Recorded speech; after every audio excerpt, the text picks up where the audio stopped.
Hey guys, so today I'm going to do a little experiment with candle making and pigment powders used for colour. So I know you can't, well you shouldn't and it won't work, use micas as colour in candles because it just clogs out the wick, and I'll probably do a video on showing you that in the future, but no one's really done anything on matte pigment powders. I know it being a powder it's probably going to clog the wick as well, but why not do a little experiment to see what really happens. So in my stainless steel jug I've got 200 grams of golden 464 wax, soy wax, just in the flake form. For colour I'm going to be using Desert Sand by LeRez Pigments, and it's a matte pigment powder. It's a really nice cinnamon kind of coloured pigment powder, so that's what I'm going to be using today. In this little shot glass I've already measured out some fragrance oil, so I like to use 8% in my candles, and as it won't be a full candle, I've just measured 8% to the ratio of the 200 grams of wax. So I've got 16 mils of cinnamon apple fragrance oil today. I've also got a pipette which I used for measuring out the fragrance oil into the glass. That's my stirring stick.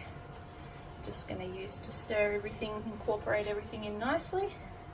I've got a candy thermometer here so I can measure how hot the wax gets, so I know when to add my fragrance oil and also the pigment powder.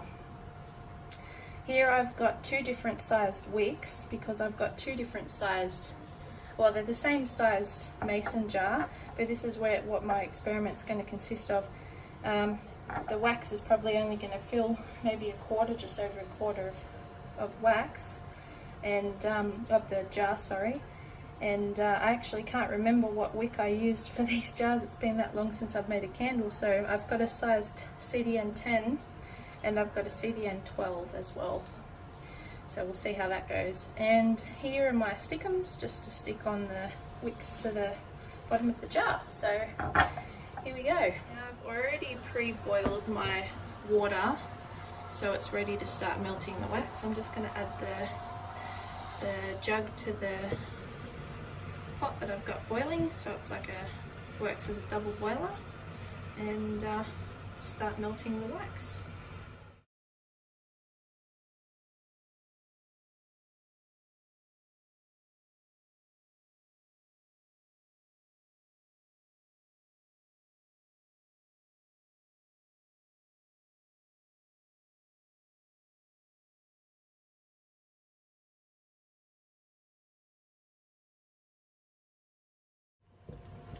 You can see it's already almost melted. It doesn't take long to melt 464 soy wax. So just wait for those little chips to fully melt in, and yeah, we'll see what temperature we're at.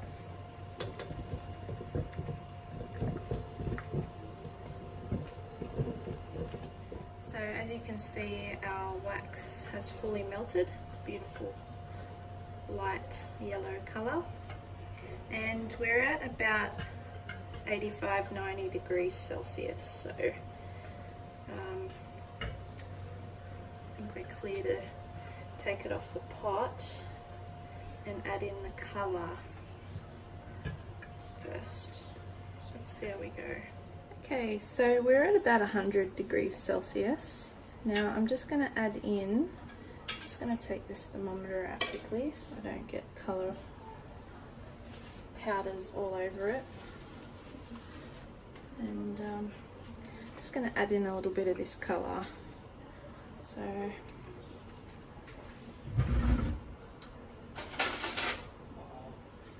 probably going to add in about half a teaspoon. See how we go. I might add more, I might have added too much, but we'll see how it incorporates. I think the hotter the wax, the better when it comes to pigment powders. I played around with pigment powders and making car wax, which I will do another video on at a later date, but it seems to incorporate much better when the wax is much warmer, so, or much hotter rather. So just giving it a good mix. It likes to go down the bottom, kind of like a really dirty colour. Looks a bit like melted dairy chocolate. But don't eat it, please.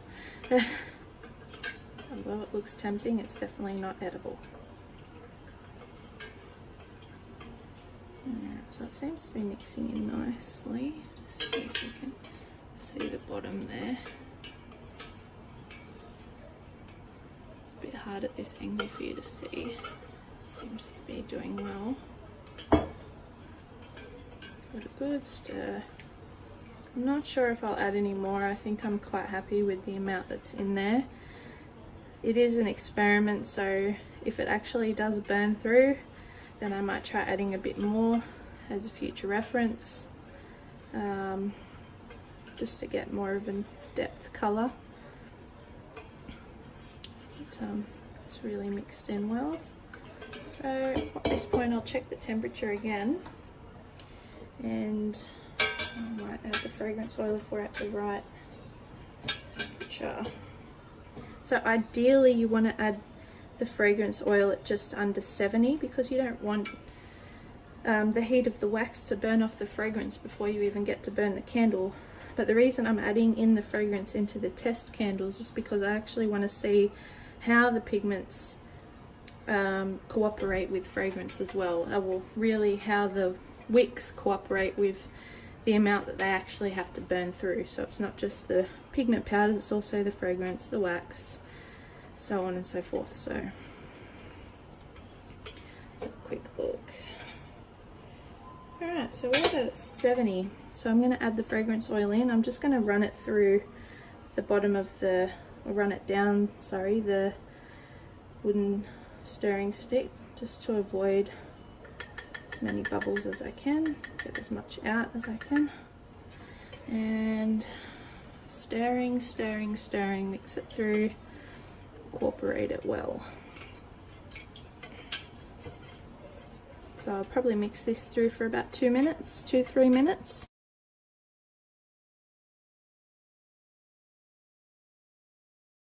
Okay, so I've mixed the fragrance oil through. As I said, I mixed it for about 2-3 minutes. It smells lovely in here. Nice cinnamon apple smell throughout the kitchen. So I'm just going to set this aside and let it cool. We're at about 65 degrees Celsius at the moment. So I'm just going to set this aside. And while that's cooling down, I just wanted to show you how I put in my wicks. So I'm just gonna get a wick stickum and stick it to the base of my wick. Now this is the CDN 12. Now if the wick will stick. Right, just put that aside. I'm just going to try and find the center of the jar, bottom of the jar. So it's about here. And I don't have any fancy tools to stickum and wick down the bottom of the jar, so I just use a pen. Just use a pen to place it down firmly. And same with the other side. So the right side is the CDN 10 size wick. Just going to set that aside. And centered roughly. And then apply a bit of pressure, stick them down nice and firmly. So there you have it. And what I'll do is, I'm just going to quickly label the jars so then I know which one's which wick.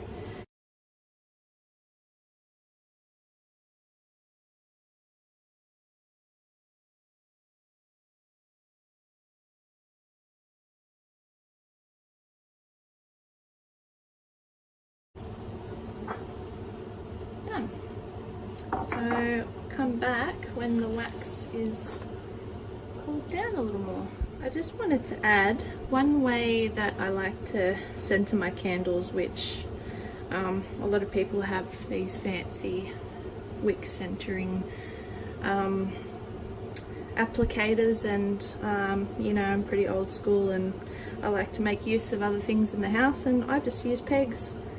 Often I use the plastic big pegs, but I've only got the wooden ones today, and they seem to be working out. I've scented the candles nicely, so there you go, just a quick tip for those who like to make use of what's around the house. Alright, so they're scented and ready to go. I've just checked the temperature of the wax and we're at 45, which is great. I'm going to pour it, but I just wanted to add a little note that I did notice as the wax sat, the pigments started to separate a little from the wax, so there was like a little bit of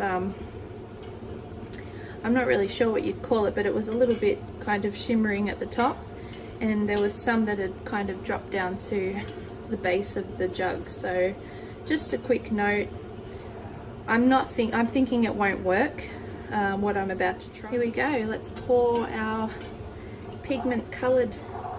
matte pigment coloured candles. Alright, so I'm just going to try and get them as even as possible. So just put the jars up here and turn them to the side just to make it easier to pour. So I'll pour some into this one and some into this one. And a bit more into this one.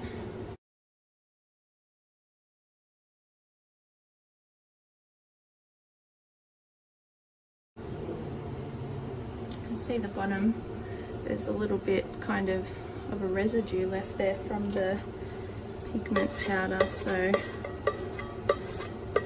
I'm not sure it was mixed really well. It just doesn't blend well with wax at this point, so yeah. So these are our poured candles.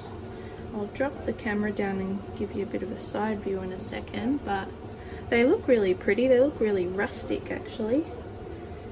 So just set this one a bit better.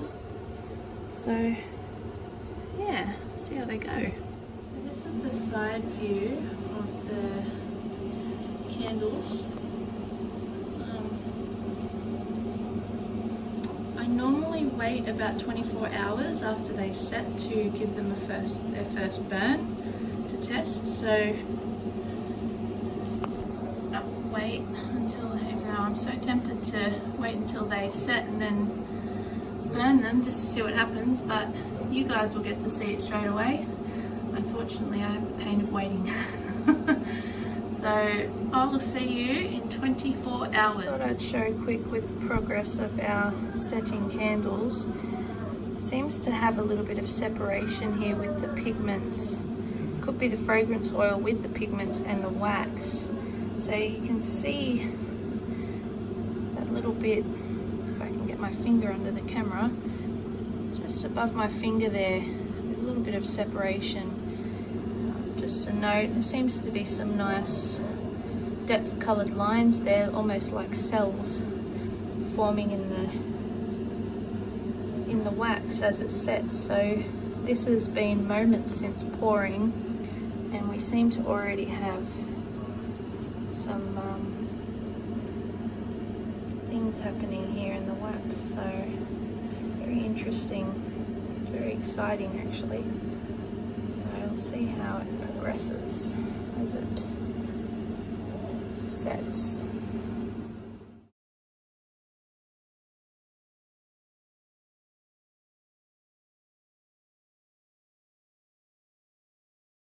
Hey guys, so we're back 24 hours later, and I've already cut the wicks down to size. It's probably about a centimetre above the wax line. I'm gonna light them now, and yeah, we'll see how they go. So here we go.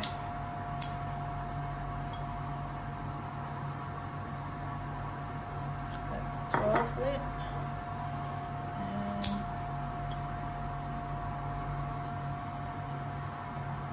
a 10 lit. Fingers crossed.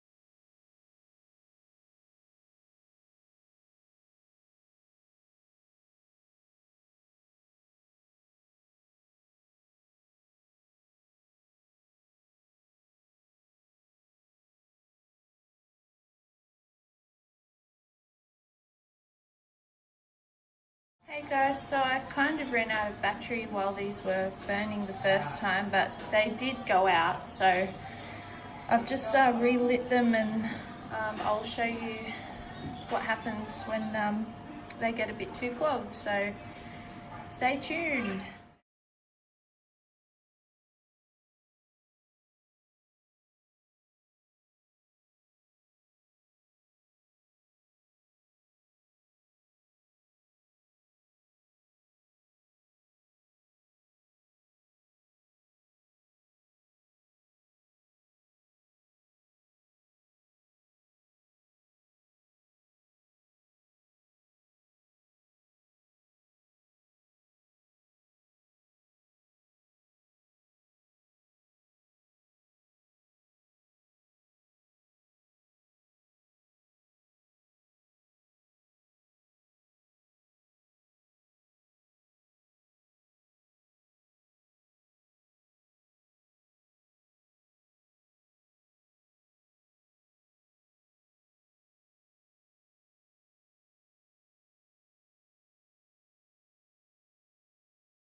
We've still got a little bit of flame on this one, which is the CDN10.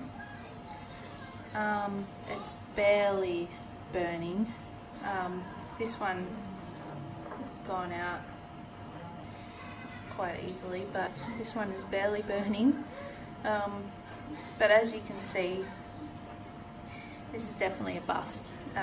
Pigment powders do not work in candles. They still clog wicks, but it was an experimental video, and I haven't seen any other videos like this on YouTube, so it's a good tip for beginners.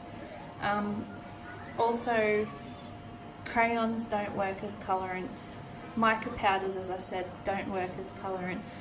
You're best off using a proper candle colourant, whether it be liquid, block, chip, any of those will candle your will colour your candle to perfection, depending on whether how dark you want it or how opaque you want it. But yeah, this concludes our video. It's definitely a bust. So stay tuned for the next video. See ya.